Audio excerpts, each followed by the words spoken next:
Want to take your mixing game to the next level? In this video, I'm sharing the top 10 plugins that I use for mixing and I feel every home studio should own. Whether you're just starting out or you've been producing for quite some time, I'm going to share with you some of the tools that I use to create pro quality mixes right at home.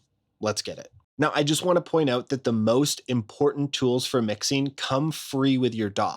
That's the volume fader and the pan pot, both of which can be automated. Before you go headfirst into reaching for a bunch of expensive plugins, consider how you might use basic tools such as panning, clip gain, or adjusting the faders either manually or with automation to craft a great sounding mix. And furthermore, before you go collecting a whole bunch of expensive plugins, I want you to know that for the most part, there's a free version of everything I'm talking about on this list available in your DAW. And I recommend that you go out and find those and spend some time with them, learn how they work before you buy anything on this list. The first essential plugin on our list is EQ, and there are two main types of EQ that I like to use: analog style EQ and digital parametric EQ. Analog EQ has more of a charactered sound, and it's great for applying wider boosts. Its interface is usually much more limited, often only letting you adjust fixed frequency points. But I still love it for this reason, as there's less guesswork and more just picking an option and committing to it. Analog EQ can also add a unique vibey sound. Sometimes this is because of harmonics, which we'll get to soon. Whereas digital EQ is much cleaner and precise. You can make it do whatever you want, which is great for surgically cutting resonance and shaping your sound in a more nuanced way than what's typically possible with most analog EQ. For digital parametric EQ, you can't go wrong with FabFilter Pro Q3. It has a straightforward interface that allows you to create a bunch of different and powerful EQ curves to shape your sound however you please. It offers 3 processing modes: zero latency, natural phase, and linear phase. I'm mostly a zero latency guy. Natural phase mimics analog phase response, whereas linear phase only adjusts magnitude, leaving the phase untouched, which can introduce latency and pre-ringing, a side effect that can make transients lose their punch. Pro Q3 also has the option to use dynamic EQ, which lets you cut or boost frequency areas only when they reach a certain level threshold. So it can be used as a type of multi-band compressor or de-esser in a pinch. You can also use this in combination with its sidechain function for mixing competing elements like kick and bass. Another great feature is that you can hover over the analyzer and it will point out peaks, resonance, and other hotspots to you. I can't stress enough just how good this plugin feels to use. And if you're looking for a budget version of this, I recommend TDR Nova, which is a pretty great dynamic EQ that also has a free version. It doesn't have as many bells and whistles as Pro Q3, but you get the core features of a dynamic EQ. For analog EQ, I recommend Soundtoys CQ, which is based on a Siemens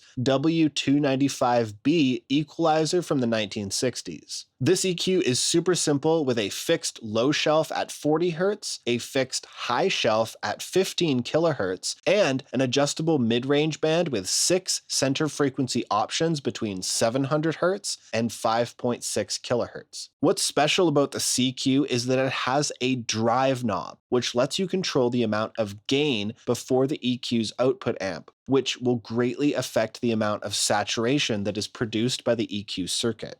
As you boost the drive, there's also an auto gain stage that reduces the signal level to match the amount of drive, so you can think of this knob as the amount of harmonics that are added by the EQ.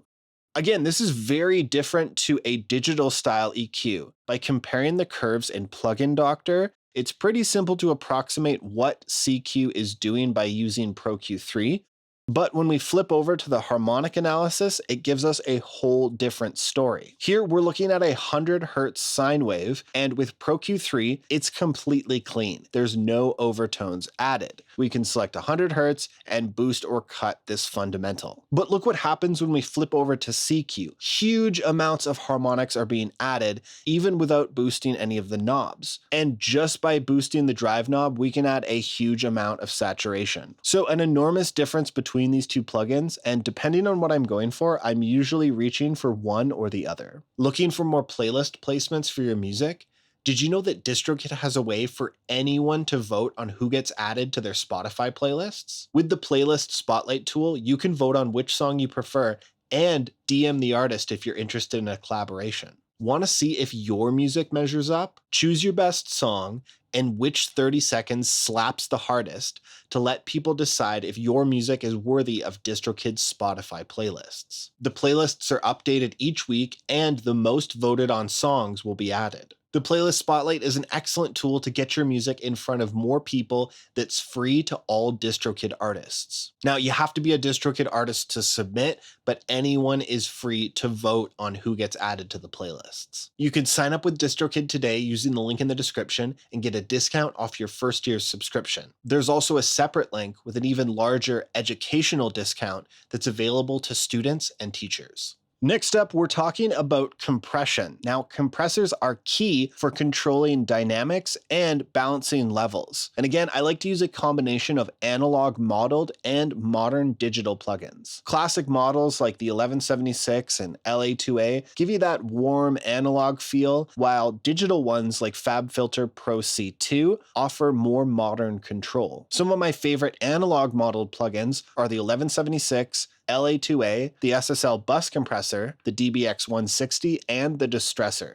To me, this is basically the Mount Rushmore of analog compression. But there are a lot of other great analog compressors that really makes it hard to narrow this list down. These are all fantastic tools that give you a variety of tonal options for compression. They can help your mix sound punchy and smooth out any harsh peaks. The 1176, LA2A, and DBX160 are fantastic on a variety of different instruments and vocal styles, whereas I like to use the distressor and the SSL as bus compressors. But honestly, if I had to pick only two, it would probably be the 1176 and the LA2A. There's a lot you can do with just these two compressors. But then just like EQ, we have the modern digital side, and look no further than FabFilter Pro C2. This is a very simple to use plugin with a variety of modes that covers several other compressor types, many of which overlap into the analog realm. It also has a vocal mode, which I used on a few records. It takes over the ratio control and does a great job of keeping vocals at the front of a mix. If you only want to have one compressor, this one can do it all. Okay, we talked about two of the most used tools in mixing, the EQ and the compressor. And next at number 3, we're going to talk about channel strips, which combines both of these essential tools. A channel strip combines EQ, compression, and gain control into one plugin. It's a huge time saver and a must-have for streamlining the mixing process because it saves you from having to switch between multiple plugins. I personally love the SSL channel strip. It sounds great and offers a winning combination of EQ, compression, expansion, and input gain, output volume. I mainly like to use it as an analog style EQ that's not as colored as the CQ, but has an analog parametric EQ interface that's been used on countless classic records. And the plugin allows you to rearrange the order of your signal chain within the plugin itself. Besides the SSL plugin, Metric Halo offers their own channel strip, which is preferred by hit mix engineer Zurban Ghania. He has an interview where he talks about how much he loves the workflow of this plugin and how it feels like he's using a console by combining multiple processing functions into a single plugin to streamline his workflow and save him from having to switch between multiple plugins. So an honorable mention goes to Metric Halo. And coming in at number 4, saturation. Saturation is used to add extra harmonics to your sounds to make them thicker, more aggressive, and colorful. Harmonics tend to come in either even or odd multiples of the fundamental frequency. Even harmonics reinforce the fundamental and are mostly comprised of octaves and fifths, whereas odd harmonics add a crunchier set of overtones that is based around thirds and end up outlining a dominant 7 chord. If you'd like a full in-depth breakdown of the difference between odd and even harmonics, you can check out this video. Now, in my experience, I find that most saturation plugins offer a combination of both even and odd harmonics, or primarily odd harmonics. Even harmonics are often found in tube emulations, whereas odd harmonics are found often in tape emulation plugins. And we'll see that in some of my favorite saturation plugins, which are Soundtoys Decapitator, FabFilter Saturn, and Softtube Saturation Knob. Decapitator and Saturn are fantastic options for adding both subtle overdrive and aggressive distortion. They both come with a variety of options, so you can dial in exactly how much grit you want. And Saturation Knob is a great free plugin that has 3 different modes, and we can see each of these inside Plugin Doctor and compare them to the 5 modes of Decapitator. As I mentioned before, these both offer a combination of even and odd harmonics. This is a 100 Hz sine, and we can see the harmonics added at 200, 300, 400, 500, and so on, with plenty of variation depending on the sound that you're going for. The next test we can do is on dynamics to see how much these saturation settings are compressing. We can see that there's some heavy limiting going on during extreme settings with both Decapitator and Saturation Knob. Next, we'll take a peek at Saturn, which is very different from the other two because it also functions as a multi-band saturator, which is pretty unique. It comes with a variety of settings from gentle saturation, tube, tape, and amp modes. There's also a variety of each type, so you can choose between clean tube, warm tube, and broken tube sounds, or clean tape, old tape, etc. One thing of note when we switch over to the dynamic measurement is how much I have to change the volume to match it to Decapitator. Each one of these settings has a vastly different gain setting, so do be aware of that. And the last thing I'll point out about Saturn is its dynamic control. It has a knob that functions as a built-in compressor or expander, which is something that I've never seen in a saturator before. Now, I also want to give an honorable mention to a plugin that I don't own, but I've seen used by other producers and it sounds and looks super cool, and that's the RC20 Retro Color by XLN Audio. It's an extremely powerful plugin that has different sections for added noise, wow and flutter, and degradation on top of your saturation and distortion sounds. If I was to save up for another saturation plugin, that would likely be the next one I go for. Next, at number 5, we have reverb. Now, no one is a stranger to reverb. It's likely the most well-known effect in audio, and no studio is complete without a great reverb plugin. Reverb is a staple in a lot of styles of music for adding space and depth to a mix, and there's 2 reverb plugins that I find myself reaching for most often. My go-to for plate reverb is Soundtoys Super Plate. It offers a variety of plate sounds, pre-delay, modulation, and filtering all in one plugin. Softtube's Czar is another great and easy to use reverb with controls for reverb time, pre-delay, and tone control. I find these 2 plugins simple to use, and they give you plenty of control over reverb time and tone for all kinds of creative applications. Moving on to number 6, we have delay. Now, delays are another commonly used effect next to reverb, and lately I've really been enjoying Soundtoys Echo Boy. It's one of my favorites because of its versatility and simple to use features like delay time, which lets you choose between note-based or time-based delays. It has filtering and saturation built right inside of the plugin. It also has a feel control for push and pull timing if you want the delay to rush or drag or swing or shuffle, as well as different modes like a single delay or a panning ping pong delay. It has input and output gain and different delay styles that allows you to model a variety of hardware units. Delay is an essential tool for adding depth and creating rhythmic echoes to your mix. Honestly, I know they've been around for a while, but I've really enjoyed most of the stuff from Soundtoys, and their complete bundle goes on sale a couple of times a year, so I would absolutely recommend picking it up if you haven't already. At number 7, let's talk about pitch correction. This is an absolute lifesaver for vocals and other monophonic instruments. Now, the 2 plugins that I use for pitch correction are Autotune and Melodyne. Autotune is mainly used as a noticeable effect, whereas Melodyne is mainly used for manual tuning as a more subtle effect. I find Melodyne is useful if you have a great performance and you just want to clean up some pitchiness or perhaps a wrong note and keep it sounding natural. It also has the ability to tune polyphonic sources, but I've never really gotten into that side of it personally. Autotune, as the name suggests, is a more automated process where you set the correct notes, and Autotune will adjust notes that fall in between those to the nearest correct note. How fast and aggressively it does this is what determines the degree to which it's used as an effect, like with T-Pain, Kanye, or Cher. Autotune is perfect for creative vocal effects, and unlike Melodyne, it's made for monophonic sources. But Autotune Pro also has a harmony generator that allows you to create harmonies from a lead vocal part. By now, I saw you came alone. Why didn't you reply? For natural tuning, I use Melodyne, but it is also capable of transforming your vocals in creative ways, especially with the Formant tool.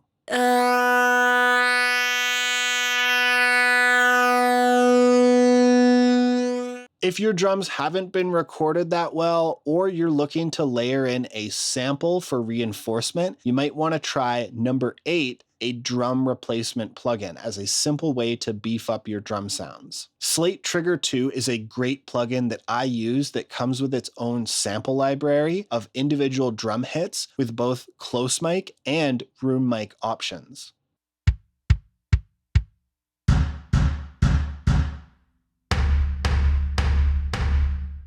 It's easy to set the sensitivity threshold for the hits that you want to replace and adjust the balance between the dry drum sound and the sample so you can either completely replace the drum or reinforce it with a layered sample.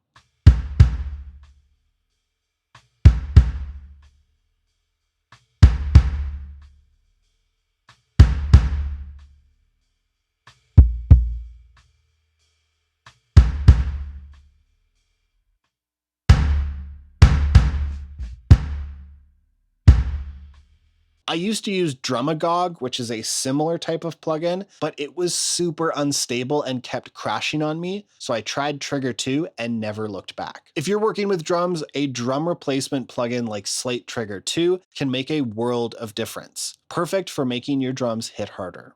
And at number 9, let's quickly talk about transient designers. These are incredible tools for easily adjusting the attack and sustain of percussive sounds. I usually use Transient Master by Native Instruments because it's incredibly simple to use. It has an attack knob that allows you to adjust the amount of point on a sound, and the sustain knob adjusts the length of each note. I really like using these on drums, usually the kick, but sometimes the snare as well. With transient designers, you can add more definition and snap to your kick drum's attack, letting it cut through the mix. You can also adjust the length of each note, making it fit the tempo just right. And if you want to learn more about using transient designers, you can check out these videos. Last but not least, I recommend checking out a stereo widener plugin. I actually use another free plugin for this called Wider from Polyverse, which was developed with help from the group Infected Mushroom. It's got one control that lets you adjust the width of a sound up to 200%. And simply put, a stereo widener is used when you want something to sound wider, meaning that its sound will exist more on the sides than it does in the middle. This happens by increasing the differences between the left and right channels.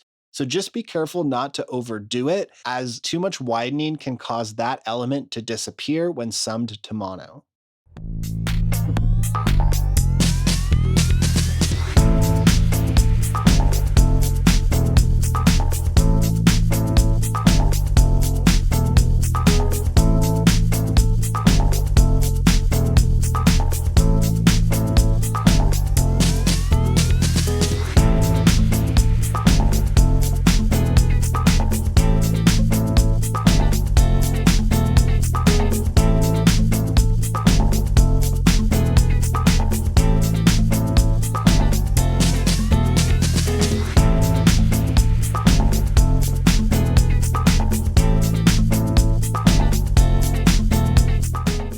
And there you have it. Those are my top 10 must-have plugins for your home studio.